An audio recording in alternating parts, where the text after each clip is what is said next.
En términos generales, quiere decir que aprovecha una circunstancia muy especial porque desde inicio ese procedimiento que le imputan, o sea, el delito es un ejercicio indebido y lo hacen, yo diría que de una manera forzada, no apropiada, irregular, fabricando una supuesta licencia y entonces, pues ese no es el fondo de ese tema de la estafa maestra.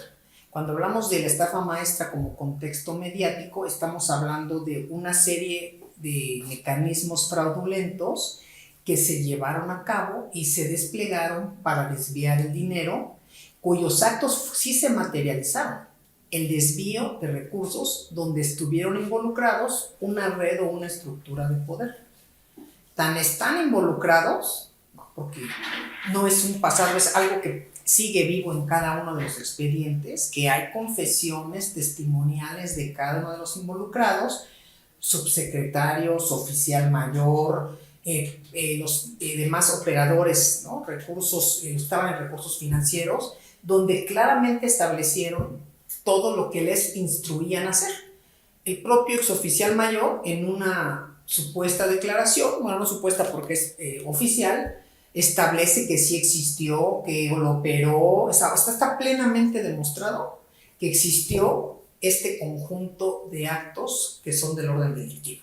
Entonces, bueno, ella aprovecha una oportunidad ahora pues, que se le brinda porque la propia ilegalidad en su proceso, en lugar de haberlo hecho de una manera apropiada y hacerle la imputación de los delitos con toda una investigación formal, pues entonces le permite la salida, ¿no? Y yo creo que también ahí opera el desconocimiento del juez cuando no se plantea una teoría del caso fuerte en donde se explique no solamente el ejercicio indebido, sino cómo accionó, impulsó, propició y retomar cada una de las declaraciones de los implicados, donde afirman modo, tiempo y circunstancia en que les instruyeron firmar. Lo mismo oficial mayor dijo que había una orden que ella le dio.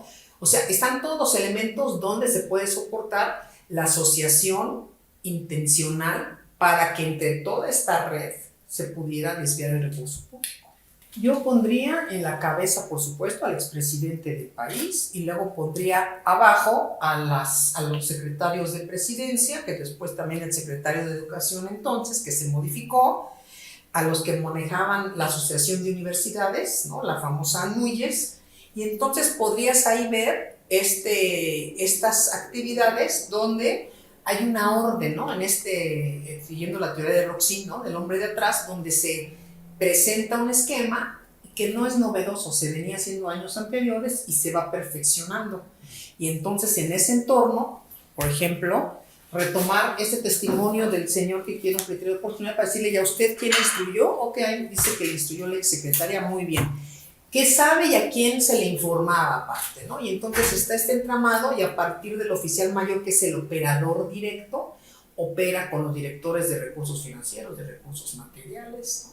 De informática y en cada una de las áreas. Incluso hay contratos que no están en estas revisiones que hicimos, que tienen que ver con el recurso propio de la Secretaría de Participaciones Federales que le dan y que también fueron desviados, ¿no? Entonces, esa red incluye a ciertos rectores de universidades, a ciertos directores, y ahí también tienen que ver seguramente los gobernadores de los estados, que a mí me llama mucho la atención que en su momento, cuando se enteran que hay desfalcos vinculados en sus dependencias, Sonora, Quintana Roo, Veracruz, San Luis Potosí, todos estos no dijeron nada y no presentan denuncia y no inician ningún procedimiento para pedirle a los funcionarios estatales de ellos rendir cuentas.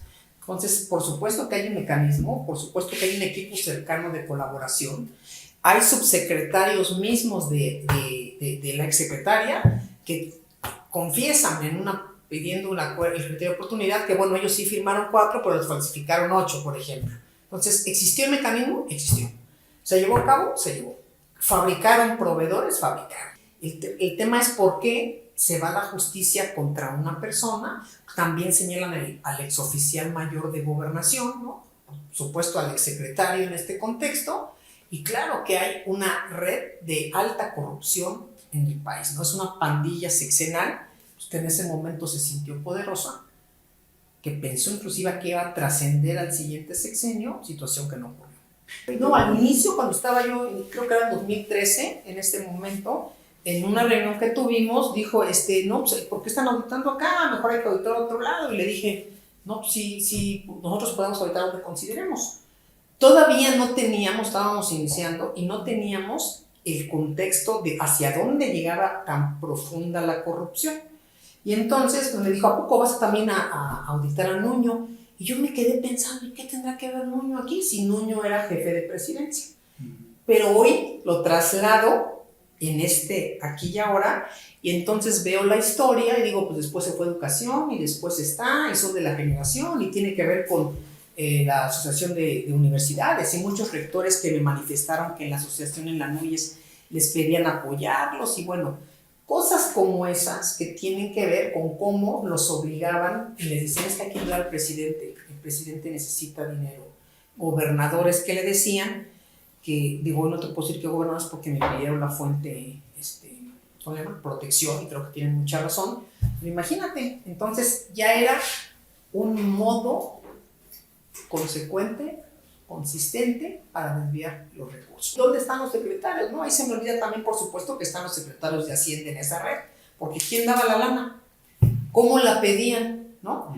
Pedían un dinero para algún recurso y llegaba. Pedían que faltaba dinero para comunicar y llegaba. Y en cambio, otros ejecutores de operación que requerían para programas sustanciales, pues no tenían un peso porque decían que no había dinero. Entonces, por supuesto que todos sabían. Hasta el último año, 2018, lo hicieron.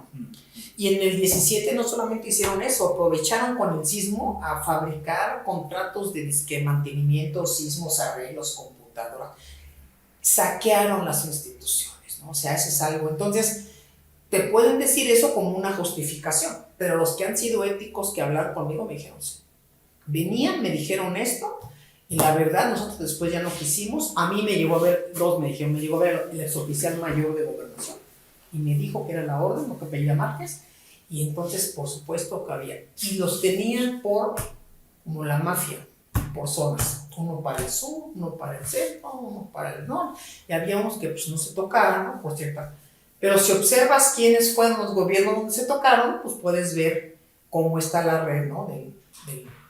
del poder en este contexto. Usted mencionó quienes presentaron recursos de amparo en nombre de empresas fantasma. ¿Estas personas están identificadas? ¿Ustedes en la auditoría podían identificar quiénes estaban detrás? Claro, porque nosotros pedíamos parte de lo que obtuvimos fueron las actas constitutivas, sus registros bancarios, todos esos procedimientos, que imagínate, si nosotros obtuvimos que no podían obtener estas unidades de inteligencia financiera y la propia fiscalía, que tienen mayor campo de aplicación de esos procedimientos forenses. Pues puedes ver quiénes son las personas, en el SAT quienes firman, ni siquiera enteraban el IVA, ni siquiera enteraban sus impuestos. Y aparte de verlos, imagínate que a cada una de las personas le dijeras a ti quién te ordenó, quién era el proveedor que te tocaba, y te diría quién era el proveedor, dónde lo veía. Son ciertos los hechos, se dio el desvío, se dio el mecanismo de corrupción, falta todo lo demás. Entonces ya pasaron 5 años. Es tan fácil como preguntar. Incluso en el caso de que Rosario Robles estuviera en la cárcel con delito probado, bien documentado, etc., ¿sería suficiente como para hacer justicia respecto a lo que se llama la estafa maestra, pero estos esquemas de desvío? Yo no creo que la cárcel sea como tal lo que uno espera en estos temas, sino la devolución del dinero. No, ni siquiera veamos los casos emblemáticos de gran corrupción, jamás se recupera un peso de dinero. No hay. Entonces, lo ideal sería la recuperación del dinero. Y si no regresan el dinero, bueno, pues que sí, entonces estén en la cárcel. Ahorita hay personas que para mí yo les llamo chivos expiatorios, entre comillas, que sí participaron.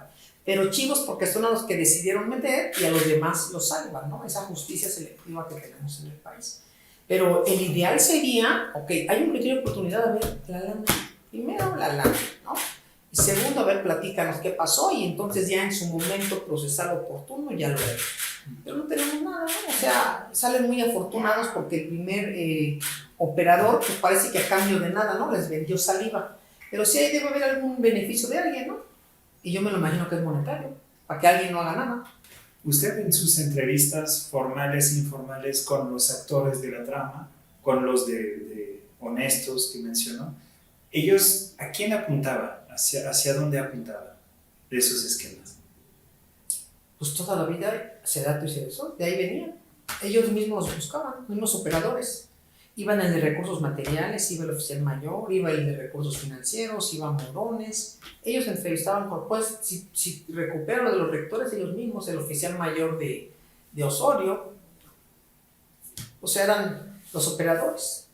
Instruían también a través de ciertos gobernadores que había que apoyar y entonces había que contratar esto porque necesitaba apoyo el presidente y había que apoyarlo. Eso se lo dijeron a varios rectores, 2 o 3, ciertos gobernadores, ¿no? Entonces ya venía de arriba, ¿no? Entonces se recibían, se abrazaban, habían actos protocolarios. Hay un convenio con Erubiel, hay un convenio con Rosario, o sea, todo esto tiene que ver con... Y te digo, la pregunta es, ¿por qué empezaron con universidades? Y entonces, ¿dónde se agrupaban las universidades?